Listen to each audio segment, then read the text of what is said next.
Hello, my friend. If you're here, maybe life hasn't been so gentle lately. Maybe you're healing from something you never got an apology for.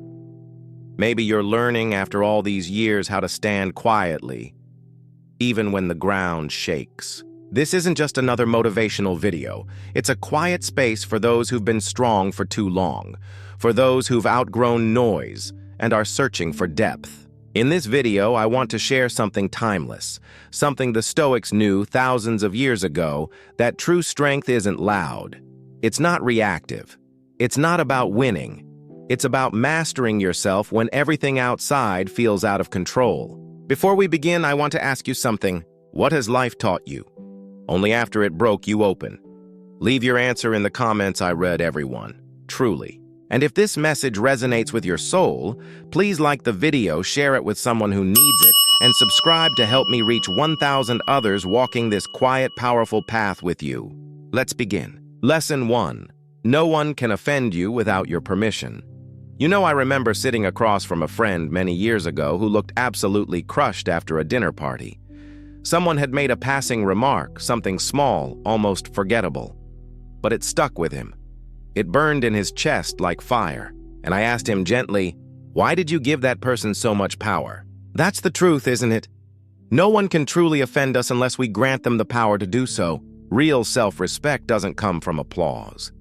It's forged in silence when you're misunderstood, maybe even judged unfairly, and you choose not to explain.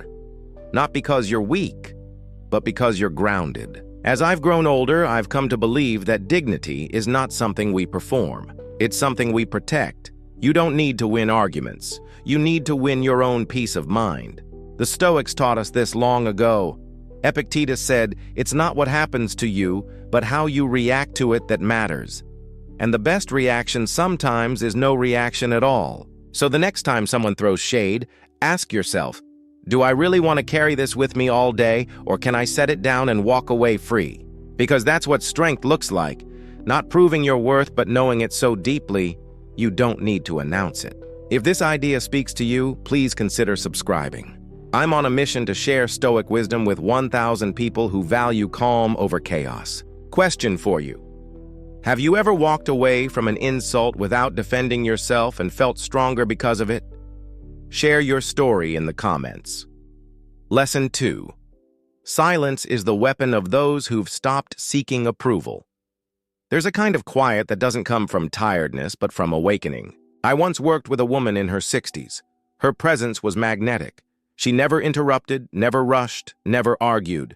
She would simply say what needed to be said, or say nothing at all. And that's silence. It filled the room louder than any speech. When I asked her about it, she smiled and said, "I used to want everyone to understand me. Now, I just want to understand myself." That's the turning point many of us reach, when we no longer need the world's approval to breathe freely. It's not apathy, it's mastery. When you stop craving agreement, you stop being pulled in 1,000 directions. You become centered, grounded, alive on your own terms. Marcus Aurelius wrote, "Be indifferent to what makes no difference." Not because he didn't care, but because he knew that peace isn't found in endless explaining. It's found in choosing where to place your energy. So ask yourself, what would your life look like if you stopped needing everyone to understand you? That's not loneliness, that's freedom. If this resonates with you, help me reach 1,000 subscribers. Just hit like and subscribe, it means a lot. Comment below. Do you remember the moment you stopped chasing approval? What changed in your life? Lesson 3. Every time you endure. Without complaining, you forge a new layer of armor. Pain is not the enemy. Avoidance is. I once knew a man in his 50s who had lost everything in the span of a year, his job, his marriage, and even his sense of identity. And yet he never once posted a bitter word online, never once lashed out. He showed up. Quietly, patiently, he rebuilt. When I asked him how he said something I'll never forget, because I decided my pain would be the forge, not the fire that burns me. That's the Stoic path. Endurance not as resignation, but as choice. We don't suffer blindly.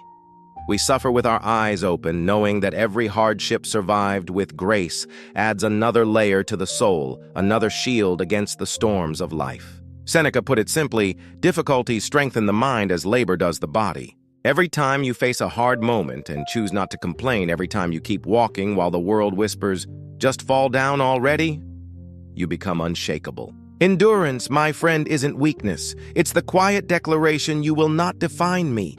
If this message means something to you, support this channel by subscribing.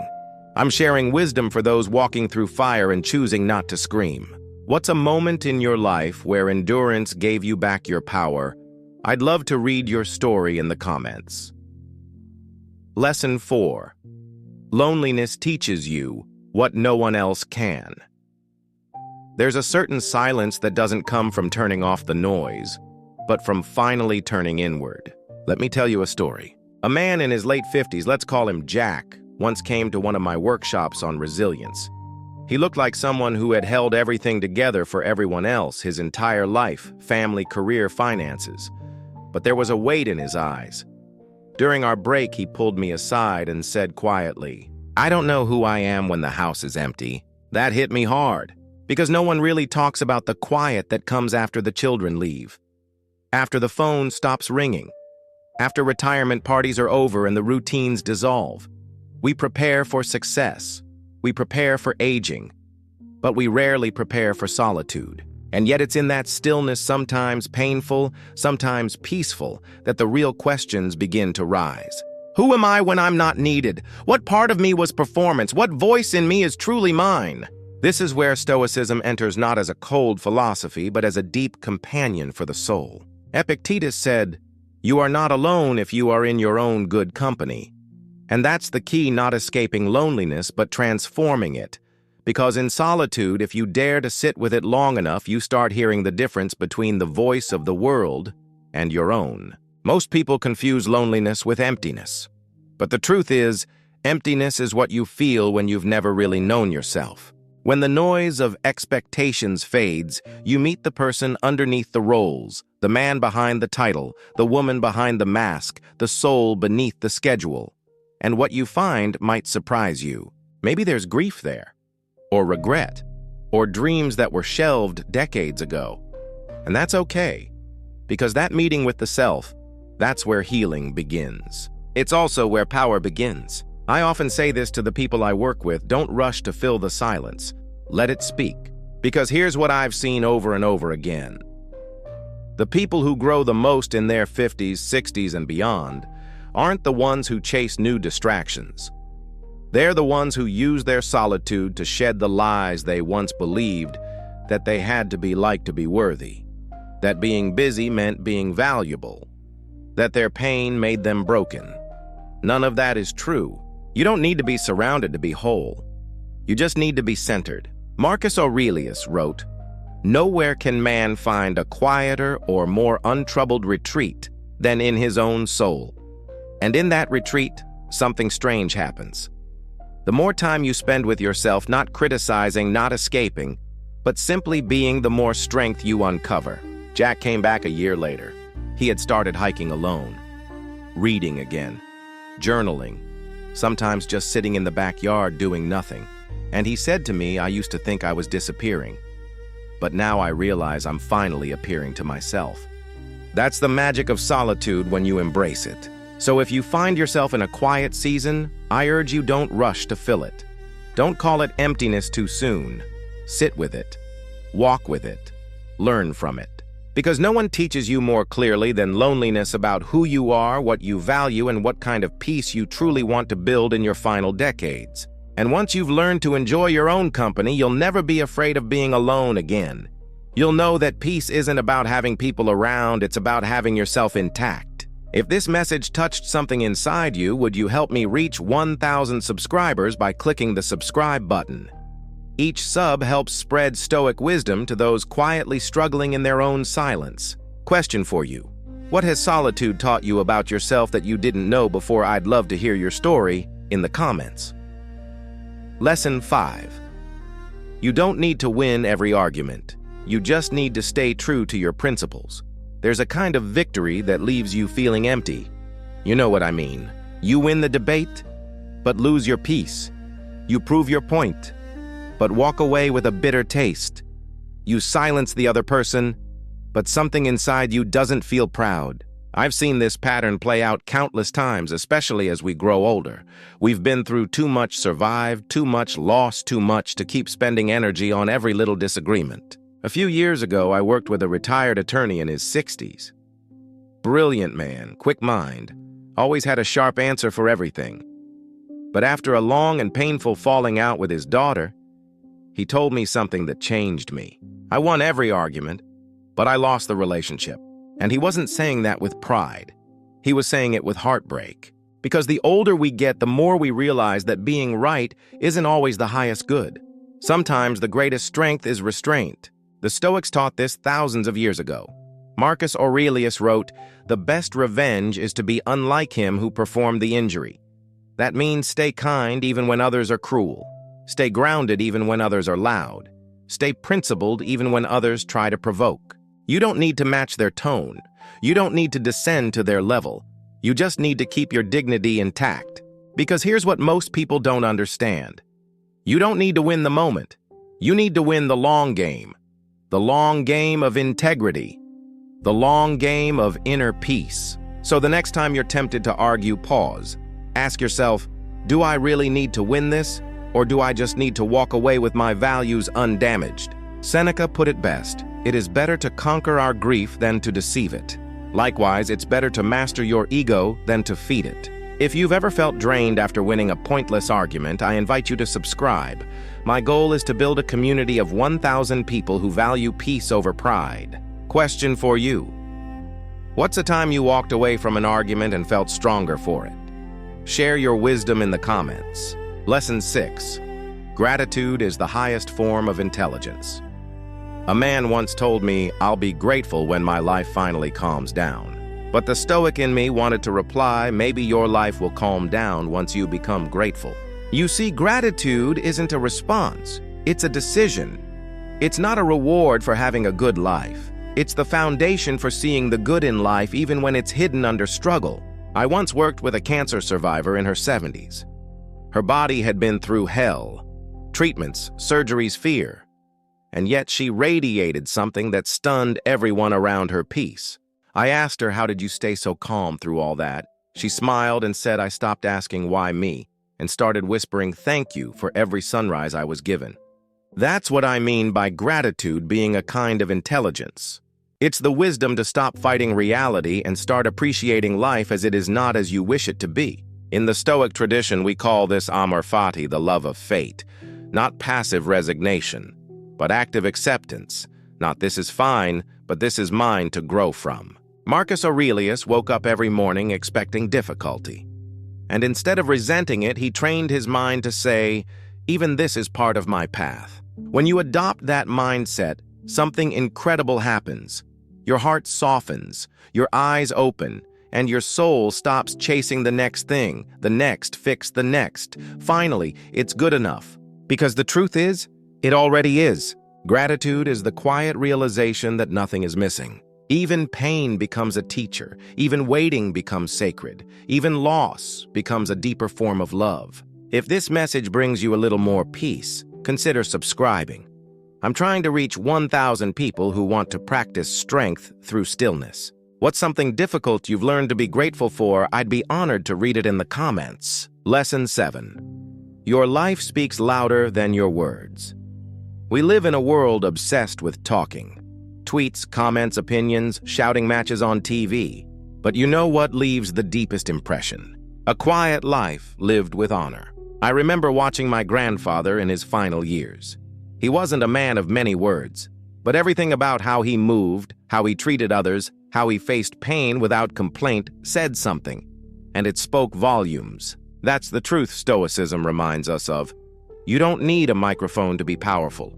Your character is your message, the way you show up for your family, the way you handle criticism without collapsing, the way you keep your word, even when it's hard. All of that is philosophy in motion. Seneca once said, "People believe their ears less than their eyes."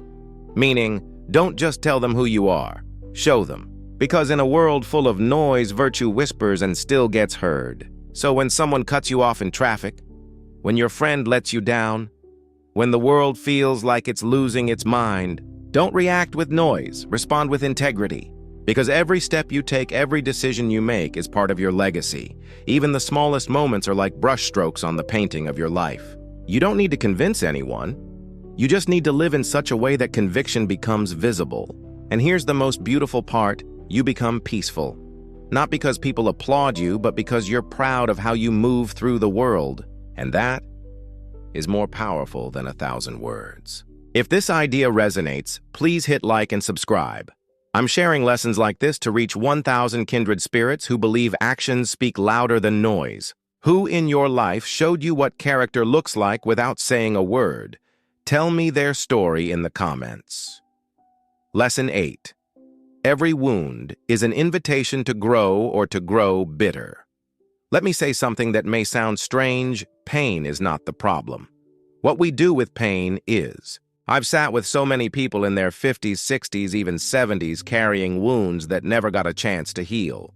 Not because they weren't strong, but because no one ever taught them that healing isn't forgetting, it's transforming. One woman I worked with, recently divorced after 35 years of marriage, told me, "I didn't just lose my partner. I lost the story I built my whole life on." And I could feel the weight of that sentence. Because betrayal, abandonment, rejection, they don't just hurt our hearts. They shake the very ground we stand on. But here's what I told her, and what I want to tell you. Every wound comes with a choice. You can become what hurt you, or you can become wiser, deeper, freer because of it. The Stoics never promised life would be easy.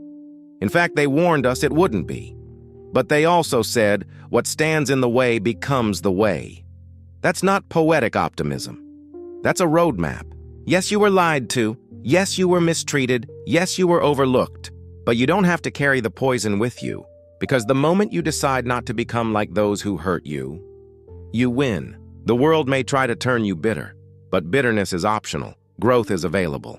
I've seen people use their pain to build compassion, to draw boundaries, to teach others, to love themselves finally fully, so the next time the memory comes back, instead of asking, "Why did this happen to me?"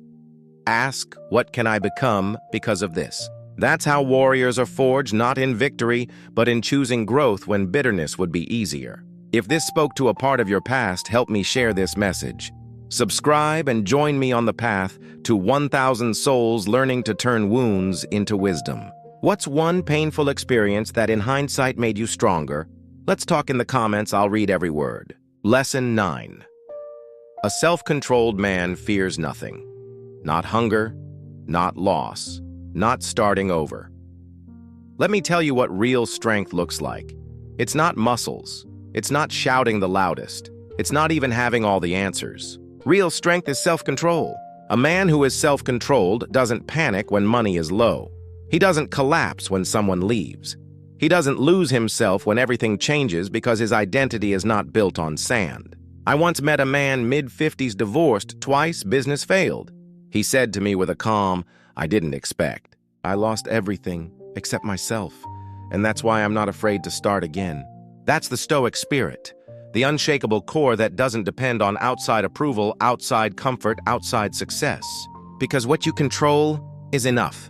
You control your mind, your decisions, your discipline, your reactions. Everything else, it's weather. Let it come and go. Epictetus was born a slave. He had no wealth, no freedom, no status. But he said something that echoes across centuries: no man is free who is not master of himself. That means you're not free if you can't control your impulses. You're not powerful if you react to every insult. You're not secure if your peace depends on applause. Self-control isn't repression. It's liberation. The ability to say, I don't need to chase. I don't need to prove. I don't need to panic. Because when you can be still inside, you become untouchable outside. So if life has knocked you down, good. It's a perfect time to practice.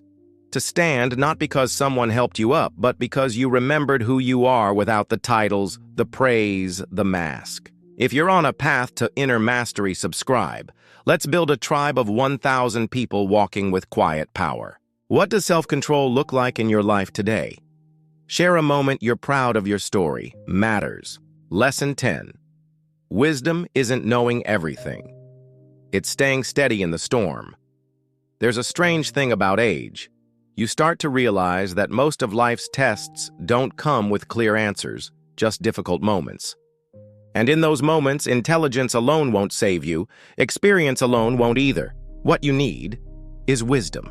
And wisdom is the ability to stay upright in the storm. I once sat beside a man whose wife had just passed after a long illness. He wasn't crying. He wasn't speaking much, just holding her wedding ring in his hand. I asked gently, "How are you doing?" He looked at me and said, "I don't know what comes next, but I know I'll get through it."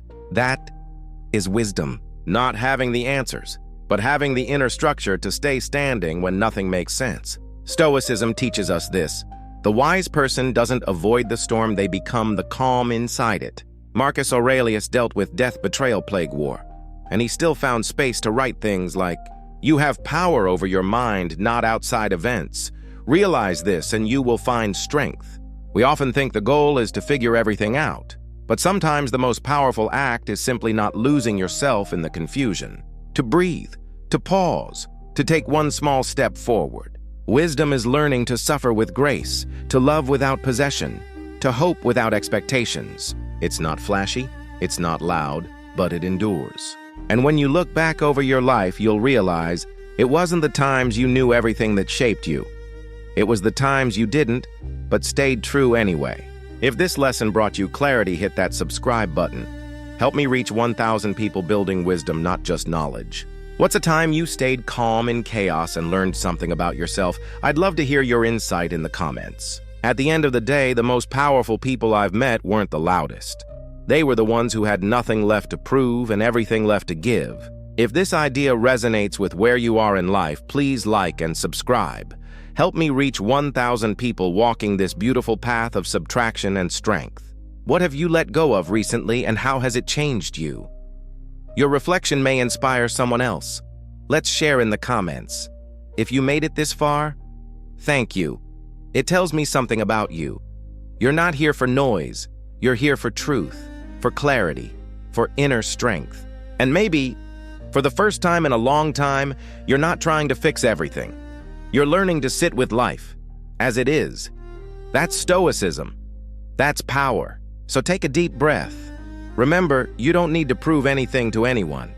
The way you carry yourself through today, that's your real legacy. And before you go, I want to hear from you what part of this lesson spoke to you the most, and why. Leave your thoughts in the comments. Your story might be the light someone else needs. If this video gave you something meaningful, please like, subscribe, and share it forward. Help me reach 1,000 people choosing peace over noise, growth over ego, and wisdom over chaos. Until next time, walk slow, breathe deep, and stay grounded.